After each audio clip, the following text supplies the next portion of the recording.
ഒരു രാജ്യം ഒരു തിരഞ്ഞെടുപ്പ് ബില്ല് അത് നാളെ ലോക്സഭയിൽ അവതരിപ്പിക്കില്ല എന്നുള്ള വാർത്തയാണ് ഇപ്പോൾ പുറത്തുവരുന്നത്. ലോക്സഭയുടെ റിവൈസ്ഡ് ലിസ്റ്റിൽ ബിൽ ഉൾപ്പെടുത്തിയിട്ടില്ല. വിവരങ്ങളുമായി വേണ്ടി ചേരുന്നത് ബൽറാം നെടുങ്ങാടിയാണ് ഡൽഹിയിൽ നിന്ന്.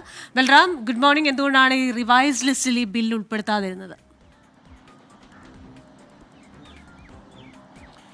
Good morning Christina, Pravitha.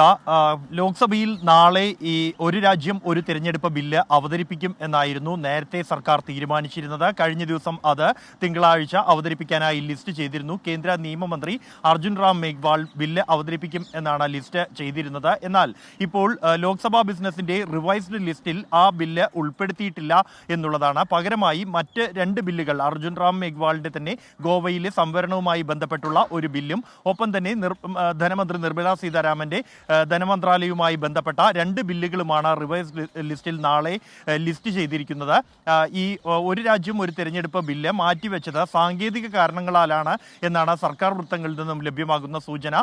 അടുത്ത ദിവസം തന്നെ ആ ബില്ല് അവതരണം ഉണ്ടായേക്കും എന്നുമാണ് സർക്കാർ വൃത്തങ്ങൾ അറിയിക്കുന്നത്. അതേസമയം ഈ ബില്ലിനെതിരെ കടുത്ത എതിർപ്പ് പ്രതിപക്ഷത്തിന്റെ ഭാഗത്തു നിന്നും ഉയർന്നിരുന്നു. തൃണമൂൽ കോൺഗ്രസ്, DMK, കോൺഗ്രസ്, ഇടതു പാർട്ടികൾ എന്നിവർ ബില്ലിനെ ശക്തമായി എതിർക്കും എന്നും ഭരണഘടനാ വിരുദ്ധമാണ് ഈ ബില്ല് എന്നും ഒപ്പം തന്നെ ഫെഡറൽ സംവിധാനത്തെ തകർക്കുന്ന രീതിയിലാണ് ബില്ലും എന്ന് വ്യക്തമാക്കിയിരുന്നു.